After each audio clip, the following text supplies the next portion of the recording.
Hey, good morning, Sapulpa. It's Micah from Sapulpa Times, and I'm sitting here with my good friend Dale Robinson, who you guys probably don't know yet, but you're about to get to know him. Uh, really happy to have him here, and so thanks for being here, Oh, Dale. thanks for having me. Yep, we got some Excited. cool stuff we're going to be Yeah, talking about absolutely. here, and super excited about that. Before we get into that, let me give you a couple of updates on a couple of things that we have coming up. So we broke the news earlier this week about the street reopening in January 16th, which is a week from today. And that is still happening. So if you were expecting that got pushed back or Yep. delayed yet again, that is not the case. That is still happening. And in fact, the city has announced that there will be a proper ribbon cutting this time at 1:30 p.m. That's when they're going to cut the ribbon and I guess let the first set It's of going to be travelers exciting. through. Yeah, it's Yeah. been, I mean, a long process. Over the last 4 years, that street has been closed more than not, I wouldn't say more than not, but like probably more than it has since its inception, almost, I would think, Uh-huh. maybe. Yeah, But so anyway, so really happy to finally have this all wrapped up. Uh, and it's great to watch them put the finishing touches on it. They were putting absolutely. trash bags in Right. the cans and Yeah, stuff as that's we the were walking exciting down stuff. here. Yeah. Yeah, Yeah. so that's been awesome to see. So that's happening on Friday. You guys keep that in mind. That is a completely open to the public event. Everybody come out and be a part of that, be a part of history. That's going to be awesome. The other thing that I wanted to make sure we mentioned was the great Route 66 giveaway that Sapulpa Main Street is doing.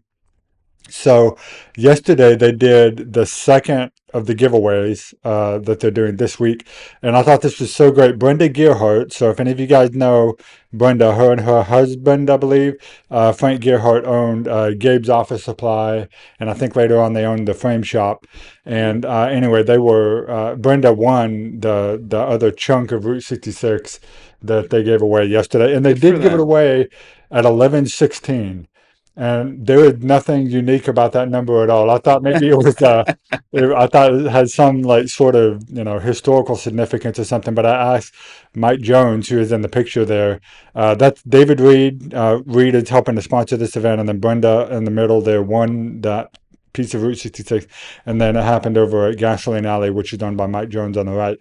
And yeah, he's like, we just chose kind of a random number and Yeah. time, and so really, this is cool because Brenda's here in Sapulpa, and Frank was a big fan of Route 66. Okay. So he's not with us anymore. He passed away a few years ago, but I think he would be thrilled that the Gearhart name gets to keep a piece of Route 66 at their home now. So That's cool. that's awesome. So there's going to be one more giveaway happening for this week.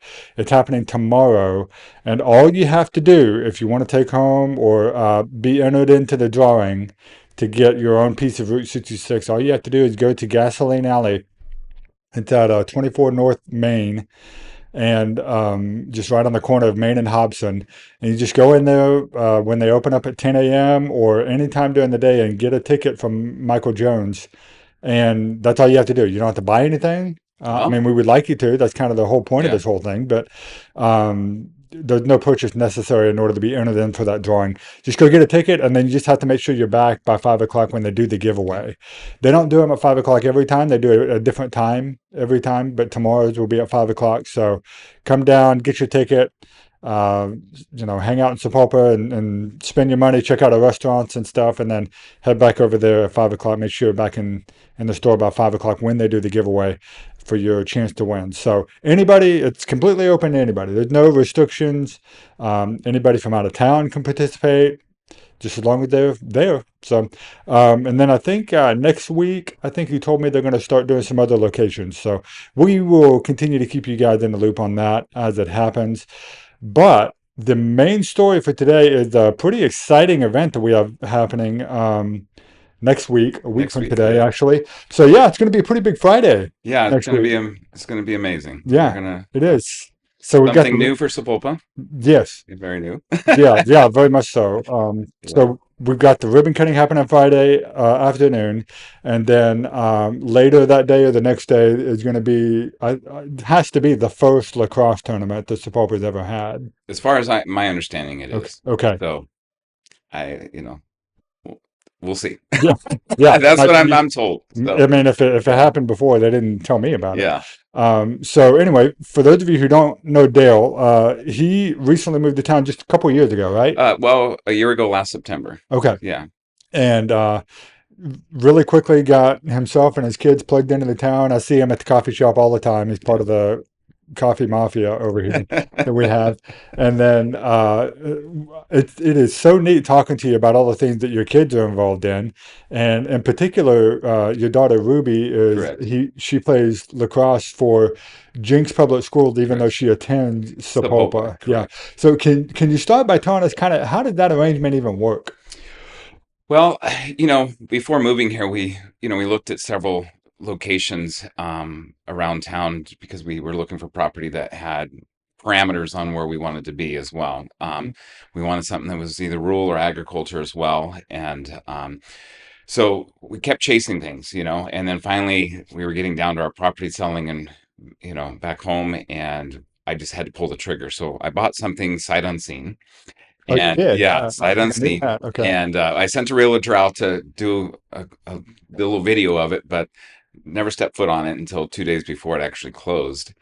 And but we had done our homework too a little bit about lacrosse, schools with lacrosse, because my daughter had played lacrosse.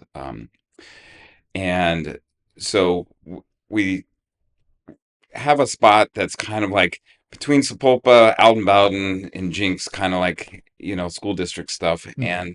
But we were told that we could go to Jinx. So that's where we thought we were going Right. and did not even know about Sapulpa. And because we're up off of 81st. And so we went to register and then they said, well, you can't come here yet. We consider you a transfer student. Come next year, you have to go to Sapulpa. So when we came to Sapulpa, had no idea. We came to Sapulpa and we love it. It was something unseen, but we found out Sapulpa didn't have lacrosse. And And you didn't find that out until after she was already enrolled, I think, well, right? when we were enrolling, the day we were Oh, enrolling, we found out there was no lacrosse here. And so we said, well, what do we do? And they said, well, we have a number or an email you can reach out up in Tulsa. So we did that. Next thing we know, we were connected with Jinx reached out to us, said, we'd love for your daughter to come try out. So we tried out. We thought that was a little odd that, mm, you know, you're attending one school, but another school wants you to play for them. And, but it is what it is. yeah. And, but we've embraced it. And so we kind of, foot on both sides of the fence. But my whole time with this is my motivation is to also get lacrosse going in Sapulpa. Right. So yeah, we've So, been talking a little bit about that. Now, if you're not aware of how this situation can actually is even possible, normally, it's not all that common to go to one school and then play a sport for another school. no, But in this particular case, so you told me that lacrosse it's a club, not correct. really a school sponsored Correct. It's under team. USA Lacrosse, Okay. and but it hasn't reached that level yet where the schools you know, it's sanctioned by the school, Okay. per se. And so that's kind of how she's able to do that. Right. That's how she's able to do that. Yeah. And so this Jinx was, we went undefeated last season, Yeah. came state champs, but they were state champs the year before when we joined the team. Okay. And it's just Jinx has developed such a strong lacrosse program, and along with the other schools as well. But Jinx has one of the bigger ones. And but Route 66 girls lacrosse, which oversees all the girls lacrosse in Tulsa. We have developed such a strong appearance and name with the program that Arkansas reached out to us and said, "Hey, we'd like to start doing a yearly tournament in Tulsa." Arkansas reached out to you guys. Yes. Okay. Yeah. So every year, so not next weekend, that will be the tournament here, but the following weekend, uh, the Tulsa girls, I mean the Jinx girls, we go to Aggieland, which is a tournament at Texas A&M. Okay. And so we went last year. It's a big event. There's a lot of schools, that attend that. So the tournaments grow, and but having the Route 66 for the governing body being Route 66 girls lacrosse, I just thought that that was very appropriate with Route 66 with Sapulpa, Hmm. this being the centennial year. If we're going to start a tournament in Tulsa, it would be great to do it in Sapulpa because a lot of times, when you start an event somewhere, if you start it in one area and then you move it to another, you kind of lose specialness of it, Yeah. and so to just Yeah. start it here. So I talked to Michael Rose and Rob Armstrong with the school district, and they both were embracing the opportunity for us to use the West Side facility. Okay. And I've also talked to them about getting lacrosse going here also in Sapulpa because there's a lot of scholarship opportunities for girls playing lacrosse. Yeah, you told me a little bit Yeah. about that. Is that didn't you say it's actually one of the highest scholarship opportunities? Yeah, it's very high right now. And I also own a BMX company that I have a national race team, and I have athletes that race for me on the BMX side of things that also attend that race for a college. And one is Marion College in Indianapolis. And their coach reached out to us because they found out my daughter plays lacrosse and they are looking for recruits. Okay. So we've invited some college coaches to come next weekend as well. So we'll see how that plays out. But right now we have about 7 or 8 teams registered. For So the that's tournament. anywhere from 150 to 200 girls that we have committed already Okay. coming. So that's pretty exciting. That's Yeah. going to be you have that many players plus parents, family members, coaches, staffs. So the number is pretty big, and I think that that's great for Sapulpa and the businesses here as far as restaurants and so on. Um, okay, so you mentioned earlier they actually went to Aggie Land over in Texas A&M that last year, right? Last year, Did you say that was the first time they'd gone? no, they go every year. Okay. What So what happened there? Did they do So, pretty well? yeah, we were the only Oklahoma, Jinx was the only Oklahoma school that went, and we brought back the trophy from that You group. guys won the thing. Yeah, Man, so that's yeah, amazing. So I think it really speaks volumes to the potential of lacrosse in this yes, area for sure. yeah, So that's neat. The other thing I want, so well, let's get the details out of the way yes, here so that anybody who's watching this or interested in it, because that is kind of the goal of this is to yes, really drum up the interest in lacrosse, which I have family members who play lacrosse also. Well, for one thing, I mean, it's got its roots in Native American history, which, correct, which ought to be, yes. it's like, why is Sapulpa not already doing this? I Yeah. mean, The we've got, Native American holds a yearly tournament as well, stickball, oh, do they? and we actually went and watched it for a little bit. It was over there in Glenpool, and it was pretty exciting. So yeah, it's pretty popular around here. Yeah, sure seems Yeah. to be. So, okay, so the tournament is going to be happening when exactly? So kickoff is next Friday. So Okay. we actually have a representative from USA Lacrosse that is coming to Sapulpa, Okay. and we're going to hold a seminar which is open to anybody in lacrosse. And if you want to come by and just hear about it, but the seminar is from 5 to 6:30 at the Waypoint Lounge. Okay. Waypoint And they're Lounge. going to do a presentation on how to start lacrosse programs, how to grow existing programs, and also how to be successful booster clubs. So that would information well as far as being successful booster clubs would help people also in other sports that are struggling with boosters. Because it's very challenging. So So it'd be good, even if you're not that interested in lacrosse, but you're interested in finding out more about building a good booster club. yeah, Okay. it might be very beneficial for someone to Good to come. know. And Okay. so, so we have that going on, and then after that, um, the Waypoint is also open to the public during that time. So we'll have an area where we're doing this seminar thing. But after the seminar, we're doing like a kickoff party for the girls coming into town and for the girls in Tulsa. Okay. So we're gonna have like some pizza and stuff like that for the for our girls. But and then we're gonna hang out. Waypoint has karaoke that night, so we're just gonna join in on all that and have a good time. And the Waypoint is also going to set up a s'mores pit for us, a buffet table.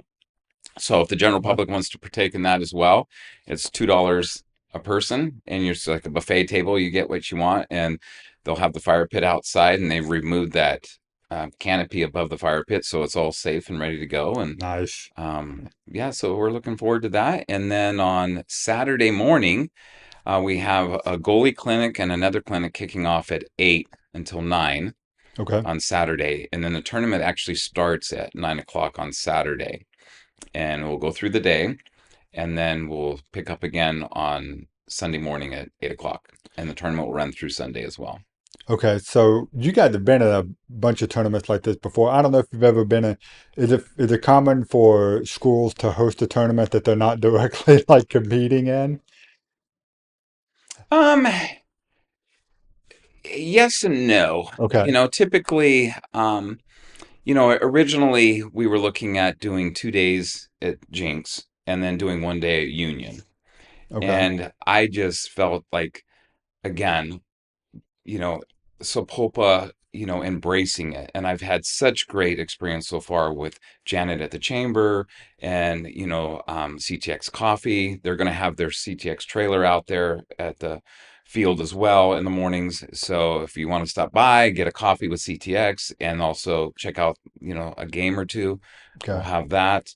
Um, you know, uh, it's just going to be, I just felt that the town is embracing it more than when you try to have an event and you split it between Jinx and then maybe somewhere else, it just kind of loses the specialness of it. Yeah, So I mean, I think that's pretty amazing that even though Sapulpa doesn't really have a lacrosse team, that they're opening up that yeah, West Side complex yeah, to a lot of these other schools to come in, and I think it shows that hey, there's some real potential here for the interest in that. Didn't you tell me that there were actually more lacrosse scholarships given out than some of the other more popular sports? yes, it's been the girls that want to play collegiately are getting or signing up. So it's um it's it's been pretty good, and I just anytime you can bring something into a school district for these students to be able to, have opportunities to further their education and help out with financially, I think is a very positive thing. And so, we're going to talk more with, the school district here in regards to getting the program going. But anybody that's interested, some of these girls, there's been a lot of girls that have attended Sapulpa that have transferred to Jinx because Sapulpa doesn't have lacrosse. Okay. And there's girls on the team right now that are zoned for Sapulpa besides my daughter that are playing. There are. Yeah. Okay. Now, I did want to kind of wrap things up by talking just a little bit about that because you told me about this yesterday. You had the opportunity. You said, because you guys were moving here, there was a lot that had to Hmm. happen in a short amount of time. And I think you said you guys considered the idea of going ahead and switching over to Jinx. And ultimately, you said it was Ruby that asked Yes. not to do that, right? Yeah, my Talk a little bit daughter, about that. she, you know, like I said, we had our eyes set on Jinx when we moved here. We come from a school that was kind of matched with Jinx, and that's what you know, our experience. And coming Yeah. to Sapulpa, which is a smaller school, um, but she just loves it. She's embraced the school. She has great friends there. We found the teaching staff is amazing. Anybody that applies themselves and really wants to excel, the school district and the teachers are there. So I don't. She's just been positive about it and wants to stay, and so I've said okay. So Well, I mean, here we how are, could you not? Yeah, and why mess with a good thing, I yeah, guess. But that's great to hear. It's really heartwarming to hear that you guys decided to stick it out, and now even more than that, that you are directly contributing to the culture and the great experiences that all of us are having here. I mean, I enjoy seeing you at the coffee shop all the time. yeah. It's just But I just yeah, want to help out where I can and come yeah, on with the ideas and anything that can generate tourism, cash flow for businesses, I think is what we need to be doing, yeah. you I'm know? with you. So hopefully, we're going to see a lot more of that happening in the near Mhm. future as we get the street reopened, start introducing new things like maybe lacrosse coming to Sapulpa. That would really be an amazing thing. So, if you or someone you know is interested in this, be sure to come out to those events that are happening on Friday and Saturday. And Dale, thanks for being here, man. Thanks. And also Appreciate you sat down. the seminar on Friday is, like I said, all across boys and girls. Okay. So there will be, representatives from the boys side of stuff in Tulsa here as well. But and we want to also be able to do clinics throughout, moving on through the year to help girls that might be interested, here in Sapulpa and trying to get a program going here and a team. So Okay, so don't think that you have to currently play no. lacrosse or anything. I mean, if you have an interest in that, or if like you said a minute ago, if you're interested in just learning how to build a better booster Hmm. program or Correct. something, come and check this out and be a part of this new cool thing that Yeah, could be happening here at Sapulpa. So, uh, absolutely. really appreciate you No, thanks for having orchestrating me. it. Yeah, It's glad been glad to great. have you here. It's a lot of fun. I'm sure we will see you again Sure. at the event. It's going Absolutely. to be pretty chilly next weekend, but I guess I'll be looking forward to it. So, guys, thanks for tuning in to the Time Loop Live. We will see you again on Monday. I think we'll have Lucy back by then. And we'll see you guys again on Monday where we talk about all things happening in the town that we love. Have a great weekend, everybody. We'll see you later. Bye Take bye. care.